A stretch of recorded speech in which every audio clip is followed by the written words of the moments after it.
Setelah menyelesaikan mandinya kini Mei Lin sedang menggunakan pakaian dibantu oleh Yuelan. Nona, maafkan atas kelancangan hamba tadi siang kepada Nona. Hamba benar-benar tidak sengaja mengucapkannya Nona. Semua keluar begitu saja dari mulut bodoh ini.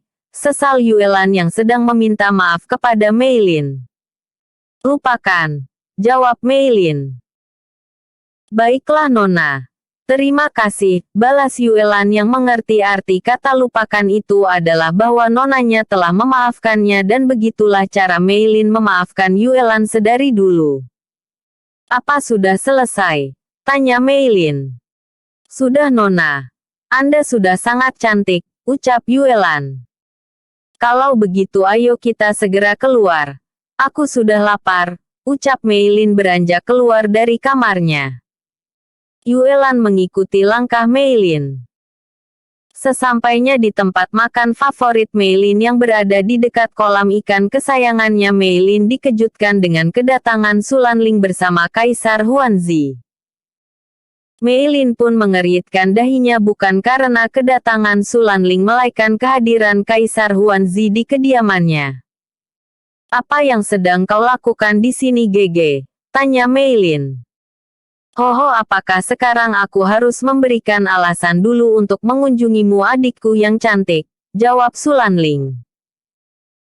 Mei Lin hanya melirik Kaisar Huanzi tanpa menjawab pertanyaan kakaknya, namun Sulanling langsung mengerti apa yang menjadi maksud dari pertanyaan Mei Lin tadi.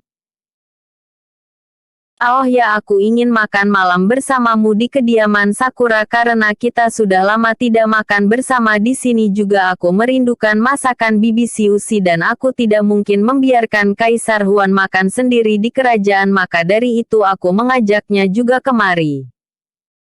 Kau tak keberatan kan Liner, jelas Sulanling. Terserah, singkat Mei Lin kemudian beranjak ke tempat duduknya.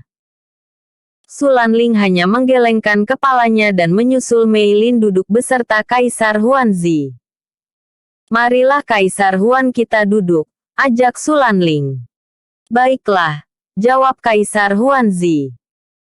Kaisar Huanzi mengikuti langkah Sulanling menuju tempat duduk di ruang makan kediaman Mei Lin. Salam Putri Mei Lin, ucap Kaisar Huanzi memberi salam kepada Mei Lin. Entah mengapa saat melihat Kaisar Huanzi membuat Mei Lin kesal mengingat ia tak mendapatkan jawaban dari pertanyaannya tadi siang sehingga Mei Lin malas untuk membalas salam dari Kaisar Huanzi. Jawab Mei Lin singkat. Mei, bukankah itu kurang sopan jika kau hanya menjawab salam dari Kaisar Huan seperti itu, ucap Sulanling. Belum sempat Mei Lin menjawab dengan cepat Kaisar Huanzi menjawab pertanyaan Sulanling karena ia tahu bahwa Mei Lin masih kesal kepadanya. Tidak masalah Kaisar Su. Aku tak keberatan, ucap Kaisar Huanzi. Bibi cepat sajikan makanannya. Aku sudah sangat lapar, ucap Mei Lin tanpa memperdulikan ucapan Sulanling dan Kaisar Huanzi. Baik Nona. Ayo Anci, kita siapkan hidangannya, ucap bibi Siusi mengajak Anci mengambil makanan untuk disajikan. Mei Lin memang suka dengan makanan yang masih hangat saat disajikan, maka dari itu Mei Lin selalu menyuruh bibi Siusi menghidangkan makanan ketika dirinya sudah berada di ruang makan. Setelah semua makanan sudah tersaji di atas meja, Mei Lin langsung menyuruh semua orang untuk duduk dan menyantap hidangan makan malam bersama. Sesuatu hal yang baru Kaisar Huanzi lihat. Seorang putri atau dewi penguasa mengajak pelayannya untuk makan semeja dengannya tanpa rasa risih, tapi ia tahu bahwa Mei Lin akan berlaku seperti itu hanya untuk orang-orang kepercayaannya saja. Kaisar Huan, kau harus mencoba masakan bibi karena masakan bibi Siusi adalah masakan terlezat di Kekaisaran Ming ini, ucap Sulanling mengalihkan perhatiannya kepada Mei Lin. Anda bisa saja Tuan, sungkan bibi Siusi. Baiklah, aku akan mencobanya, jawab Kaisar Huanzi dan langsung memakan hidangan yang berada di atas meja. Kau benar Kaisar Su. Masakan bibi sangat lezat, puji Kaisar Huanzi. Terima kasih Kaisar Han. Jawab bibi Siusi dengan menundukkan kepalanya memberi ucapan terima kasih. Mereka pun menikmati makan malam ini dengan tenang. Setelah makan malam Meilin, Su Lanling dan Kaisar Huanzi melanjutkan perbincangan dengan menikmati teh hijau. Jadi besok kau akan kembali ke kerajaan Han. Kaisar Huan, tanya Su Lanling memulai percakapan. Ya, aku akan kembali ke kerajaan Han besok pagi, jawab Kaisar Huanzi. Baiklah. Semoga kita bisa bertemu lagi di lain waktu dan sekali lagi terima kasih untuk segala bantuanmu juga bantuan kerajaan Han untuk kami, ucap Su Lanling. Tentu Kaisar Su dengan senang hati, jawab Kaisar Huanzi. Meilin hanya menjadi pendengar tanpa mau ikut berbincang dengan Su Lanling dan Kaisar Huanzi. Liner, apa tidak ada yang ingin kau ucapkan kepada Kaisar Huan karena besok pagi Kaisar Huan akan kembali ke kerajaannya, ucap Su Lanling kepada Meilin. Tidak, singkat Meilin. Lagi-lagi Su Lanling menggelengkan kepalanya melihat sifat adiknya yang terlalu dingin ini. Baiklah Liner, setelah ini apa rencanamu? Apa kau akan kembali ke dunia atas? Tanya Su Lanling.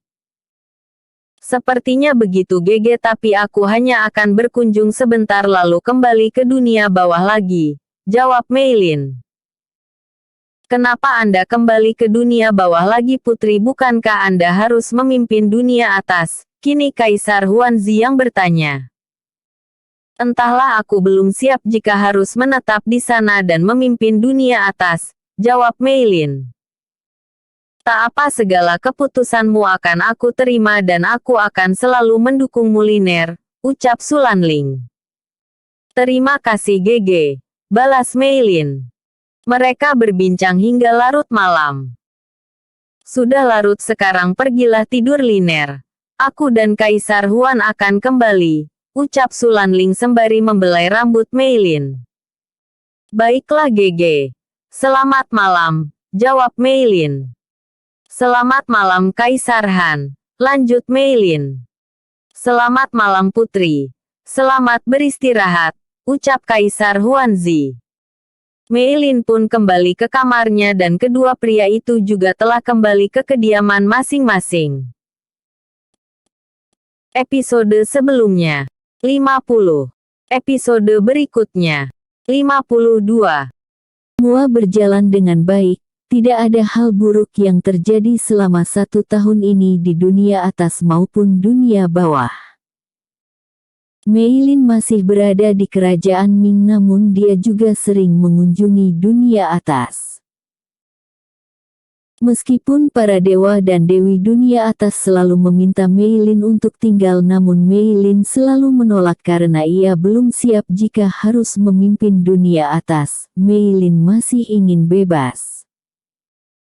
Seperti saat ini Meilin sedang berjalan-jalan di pasar yang berada di Kekaisaran Ming bersama dengan Yuelan. Yuelan, kita membeli tenghulu, ajak Meilin kepada Yuelan. Astaga Nona, apakah Nona tidak kenyang? Dari tadi Nona sudah membeli berbagai makanan, heran Yuelan. Tidak, aku belum kenyang dan aku ingin mencicipi tenghulu itu, sepertinya enak, jawab Meilin dengan terus memandang kios penjual tenghulu. Baiklah ayo, tapi Nona saja ya yang makan karena saya sudah tidak sanggup lagi, ucap Yuelan. Ya sudah, kalau begitu, aku akan memakannya sendiri, balas Meilin yang langsung berjalan menuju penjual tenghulu. Salam Putri Meilin, adakah yang bisa hamba bantu, ucap penjual tenghulu. Dan memukau. Jangan lupa subscribe, like dan share kepada teman Anda. Thank you very much. Penjual tenghulu langsung memberikan 1 tenghulu untuk Meilin. Ini Putri, ucap penjual. Berapa yang harus aku bayar? Tanya Meilin. Tidak perlu putri, saya memberikannya untuk Anda, jawab penjual. Aku membeli bukan meminta, ini terimalah, ucap Meilin dengan memberikan 10 keping emas. Putri, ini terlalu banyak, kaget penjual tenghulu itu saat menerima 10 keping emas dari Meilin. Sudah simpanlah itu pemberian dari putri dan jangan menolaknya jika kau ingin melihat kemarahannya, ucap Yuelan kepada penjual tenghulu itu. Meilin hanya tersenyum dan langsung duduk di kursi yang berada di dekat penjual tenghulu untuk menikmati makanannya itu. Saat tengah asik menikmati tenghulunya, tiba-tiba langit berubah menjadi hitam pekat dan tentunya bukan hanya mengejutkannya namun juga seluruh orang yang berada di sana. Nona, apa yang terjadi? Kenapa langit tiba-tiba berubah menjadi hitam seperti ini? Tanya Yuelan. Entahlah, aku pun tak tahu, jawab Meilin. Kita kembali ke kerajaan, lanjut Meilin yang langsung menggenggam tangan Yuelan dan menghilang dari pasar menggunakan teleportasi. Sesampainya di kerajaan ternyata ia berpapasan dengan Sulanling yang berjalan cepat menuju kediamannya. "Gege," panggil Meilin dari belakang Sulanling. Mendengar suara adiknya, Sulanling menghentikan dan memutar tubuhnya. "Kau dari mana, Liner? Kenapa tiba-tiba berada di belakangku?" tanya Sulanling. "Aku baru saja berjalan-jalan dengan Yuelan," jawab Meilin. "Apa yang kau lakukan di sini, Gege?" lanjut Meilin bertanya kepada Sulanling. "Tadinya aku akan ke kediamanmu untuk memastikan keadaanmu karena tadi langit tiba-tiba berubah menjadi hitam pekat dan aku takut terjadi sesuatu kepadamu," jelas Sulanling. "Eigo Gege, kau terlalu berlebihan, aku tak apa dan jika langit berubah bukan berarti itu akan selalu membahayakanku Gege, tapi terima kasih kau selalu mengkhawatirkanku," jawab Meilin. Baiklah kalau begitu apa kau tahu kenapa langit tiba-tiba berubah menjadi hitam pekat seperti itu, Liner?" tanya Sulanling. "Aku tak tahu Gege, tapi sepertinya itu tidak berbahaya jadi kau tidak perlu cemas dan sekarang kembalilah ke kediamanmu karena aku ingin beristirahat," ucap Meilin.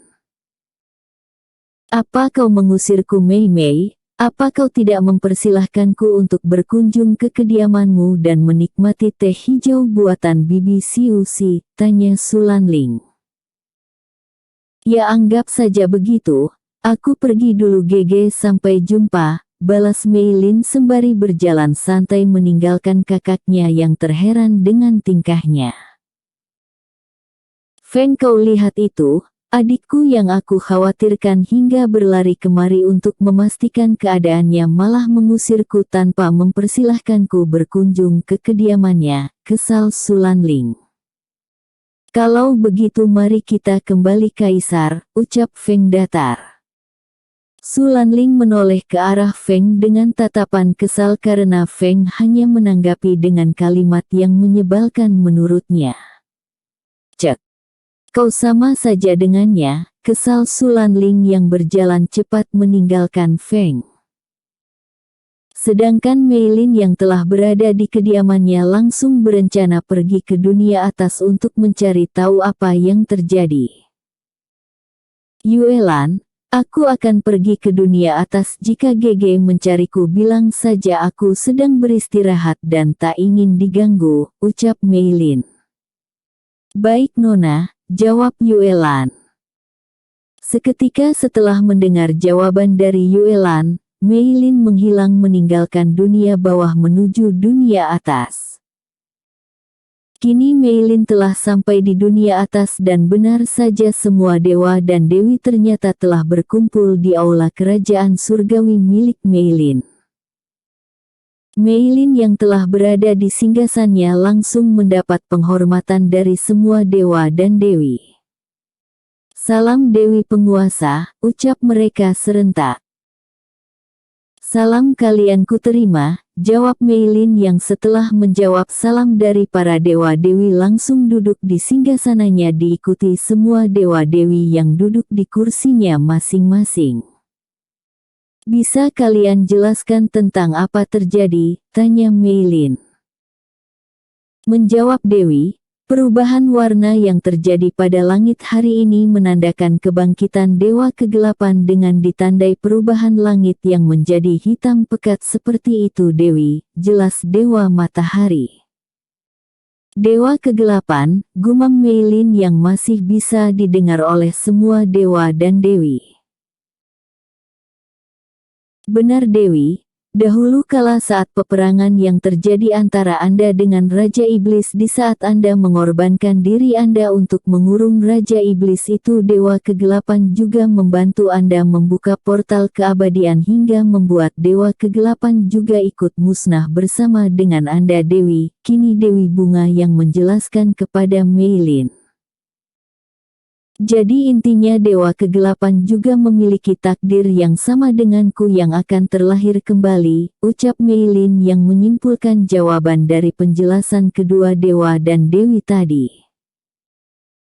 Benar Dewi, tapi sayangnya kami belum mengetahui siapa dan di mana Dewa Kegelapan yang baru saja terlahir kembali itu berada, ucap Dewa Matahari lagi. Tak apa, biarkan saja, nanti jika waktunya sudah tepat ia akan datang sendiri, ucap Meilin. Karena tidak ada yang membahayakan maka aku akan kembali ke dunia bawah, lanjut Meilin. Tunggu Dewi, ucap Dewa Perang menghentikan Meilin. Ada apa Dewa Perang, tanya Meilin. Hamba ingin menyampaikan bahwa hamba telah mendapat peringatan akan kemunculan Raja Iblis, ucap Dewa Perang. Lalu apakah kalian sudah mengetahui siapa yang membantunya keluar dari penjara keabadian, tanya Meilin. Belum Dewi, jawab mereka serentak. Sayang sekali kalian belum mengetahuinya.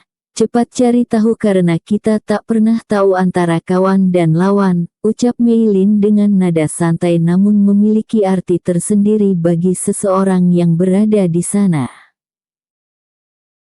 Semua orang kebingungan dengan ucapan Meilin namun tidak untuk seseorang di sana yang sebenarnya merasa jika sang Dewi Penguasa sedang menyindirnya dan ia mulai takut jika Dewi Penguasa mengetahui jika dirinya lah yang membantu Raja Iblis. Apa Dewi Penguasa sudah mengetahui jika aku yang membantu Raja Iblis keluar dari penjara keabadian? Ah, tidak mungkin jika Dewi Penguasa mengetahuinya maka ia tak akan membiarkanku hidup sampai saat ini, batin Dewi Kesuburan. Meilin yang mendengar kata batin Dewi Kesuburan hanya tersenyum smirk. Baiklah kalau begitu aku pergi dulu, ucap Meilin yang langsung menghilang dari istana surgawi.